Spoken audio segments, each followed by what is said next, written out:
നമസ്കാരം. ഡൽഹിയിൽ എന്തുകൊണ്ട് ആം ആദ്മി തോറ്റു?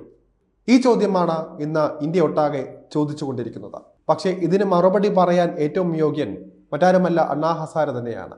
ആം ആദ്മി പാർട്ടി നേതാവ് അരവിന്ദ് കെജ്രിവാൾ മദ്യത്തിൽ മാത്രമാണ് ശ്രദ്ധ കേന്ദ്രീകരിക്കുന്നത് എന്നായിരുന്നു ഹസാരെയുടെ മറുപടി. ഒരു സ്ഥാനാർത്ഥിയുടെ പെരുമാറ്റം, ചിന്തകൾ ശുദ്ധമായിരിക്കണം, ജീവിതം കുറ്റമറ്റതായിരിക്കണം, ത്യാഗമായിരിക്കണം. ഈ ഗുണങ്ങൾ വോട്ടർമാർക്ക് നേതാക്കളിൽ വിശ്വാസമുണ്ടാക്കാൻ കാരണമാകും. അരവിന്ദ് കെജ്രിവാളിനോട് ഇക്കാര്യമെല്ലാം പറഞ്ഞെങ്കിലും അദ്ദേഹം ഇത് ശ്രദ്ധിച്ചില്ല. ഒടുവിൽ അദ്ദേഹം മദ്യത്തിൽ ശ്രദ്ധ കേന്ദ്രീകരിച്ചു. പണത്തിന്റെ സ്വാധീനമാണ് കെജ്രിവാളിനെ നയിച്ചതെന്നും ഹസാരെ പറയുന്നു. ഡൽഹി നിയമസഭാ തെരഞ്ഞെടുപ്പിൽ ആം ആദ്മി പാർട്ടിക്കേറ്റ തിരിച്ചടിക്ക് പിന്നാലെയായിരുന്നു ഹസാരെയുടെ ഈ ഒരു വിമർശനം. കെജ്രിവാൾ തന്റെ നിർദ്ദേശം ചെവിക്കൊണ്ടില്ല എന്നും പണവും മദ്യവും കണ്ട് മതിമറന്നുവെന്നുമാണ് ഹസാരെ പരിഹസിക്കുന്നത്. തിരഞ്ഞെടുപ്പിൽ മത്സരിക്കുമ്പോൾ സംശുദ്ധരായവരെ മത്സരിപ്പിക്കണമെന്നും സ്ഥാനാർത്ഥിയുടെ പെരുമാറ്റം, അവരുടെ ജീവിതം, ചിന്തകൾ ഇതെല്ലാം പ്രധാനമാണെന്ന് താൻ ആവശ്യപ്പെട്ടിരുന്നുവെന്നും എന്നാൽ ഇതൊന്നും കേൾക്കാൻ കെജ്രിവാൾ തയ്യാറായില്ല എന്നും ഹസാരെ പറയുന്നു. ഫലത്തിൽ കെജ്രിവാളിന്റെ തോൽവി ഹസാരയ്ക്ക് പ്രിയപ്പെട്ടതാവുകയാണ്.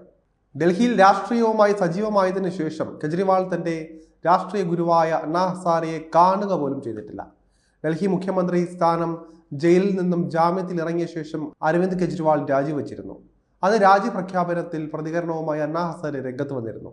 ഒരിക്കലും രാഷ്ട്രീയത്തിൽ ഇറങ്ങരുത് എന്ന് കെജ്രിവാളിനോട് പറഞ്ഞിരുന്നതായും എന്നാൽ ഇപ്പോൾ പ്രതീക്ഷിച്ചത് സംഭവിച്ചു എന്നുമായിരുന്നു അദ്ദേഹത്തിന്റെ പ്രതികരണം. രാഷ്ട്രീയത്തിൽ ഇറങ്ങരുത് എന്ന് കെജ്രിവാളിനോട് നേരത്തെ പറഞ്ഞിരുന്നതാണ്. സമൂഹത്തെ സേവിക്കുന്നതിൽ ശ്രദ്ധ കേന്ദ്രീകരിക്കാൻ നിർദ്ദേശിച്ചു. അങ്ങനെയെങ്കിൽ അദ്ദേഹം മഹാനാവുമായിരുന്നു. തങ്ങൾ ഒരുപാട് കാലം ഒന്നിച്ചുണ്ടായിരുന്നു. എന്നാൽ അദ്ദേഹം അത് കേട്ടില്ല. ഇപ്പോൾ സംഭവിക്കാനുള്ളത് സംഭവിച്ചിരിക്കുന്നു എന്നായിരുന്നു ഹസാരെ പറഞ്ഞത്. തുടക്കത്തിൽ ഒരു സന്നദ്ധ പ്രവർത്തകനായി കെജ്രിവാൾ തന്നോടൊപ്പം ഉണ്ടായിരുന്നുവെന്ന് ഹസാരെ ഓർക്കുന്നു.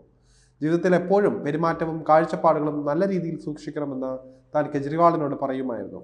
ജീവിതം കളങ്കരഹിതമായി സൂക്ഷിക്കുക, ത്യാഗങ്ങൾ ചെയ്യാൻ പഠിക്കുക, പലപ്പോഴും സത്യത്തിന്റെ പാതയിൽ നടക്കുക തുടങ്ങിയ കാര്യങ്ങൾ പറഞ്ഞിരുന്നുവെന്നും എന്നാൽ കെജ്രിവാളിന്റെ മനസ്സിൽ പണമായിരുന്നുവെന്നുമാണ് അണ്ണാ ഹസാരെ പറയുന്നത്. മുൻ IPS ഉദ്യോഗസ്ഥനായ കിരൺ ബേദിയും മറ്റുള്ളവരും കെജ്രിവാളിനോടൊപ്പം ഉണ്ടായിരുന്നുവെന്നും അവർ അണ്ണാ കി പാഠശാല, അതായത് സ്കൂൾ സംരംഭങ്ങൾ ആരംഭിച്ചെന്നും ഹസാരെ ചൂണ്ടിക്കാട്ടുന്നു. എന്നാൽ കെജ്രിവാൾ പണത്തിന് പിന്നാലെ ഓടി വഴുതി വീഴുകയായിരുന്നു.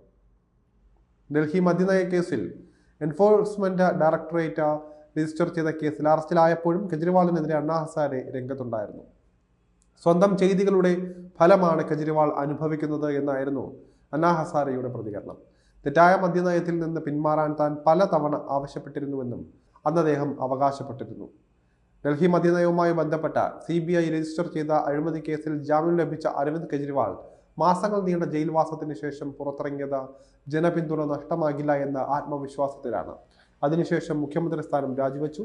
ജനങ്ങൾ അവരുടെ വിധി പ്രഖ്യാപിക്കും വരെ താൻ ആ കസേരയിൽ ഇരിക്കില്ല എന്ന് കെജ്രിവാൾ പ്രഖ്യാപിച്ചിരുന്നു. പക്ഷെ തെരഞ്ഞെടുപ്പിൽ ജയിച്ച് അധികാരത്തിലെത്താൻ കെജ്രിവാളിന് സാധിച്ചില്ല.